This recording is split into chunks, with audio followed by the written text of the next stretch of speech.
हिंदुत्व का हवा कर रहा है बीजेपी से? देखिए, एक तो भगवान का काम, माँ दुर्गा का काम अनैतिक कर रहे हैं। जिस भूमि पर भूमि पूजन होना था वो डिस्प्यूटेड है। अभी जहां उन्होंने तो जल्दीबाजी में किया है भूमि पूजन, वो इंडस्ट्रियल जमीन है, उसमें भी इस प्रकार मंदिर या तो सांस्कृतिक केंद्र नहीं बन सकता है। तो मजबूरी उनकी इस प्रकार कुछ ना कुछ इशू ला करके चुनाव लड़ने का। उनका भाई हुमायूं कबीर वहाँ बाबरी मस्जिद बना रहे हैं और वो खुद आके यहाँ दुर्गांगन बना रही है। तो चुनाव जीतने के लिए बंगाल में ये कोई इशू नहीं है। मुझे लगता है कि वो हार चुकी है कि जो काम उन्होंने किया है, आज सरकार की जो परफॉर्मेंस है उससे पब्लिक पूरा नाराज है।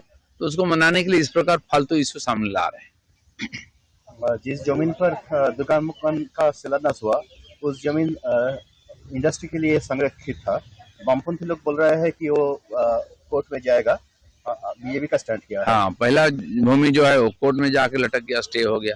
अब दूसरा जमीन जो इंडस्ट्री के लिए जाना था, बहुत कीमती जमीन है, उसमें मंदिर बनाने की उन्होंने सोच रही है और जल्दीबाजी वहां भूमि पूजन भी कर दिया है।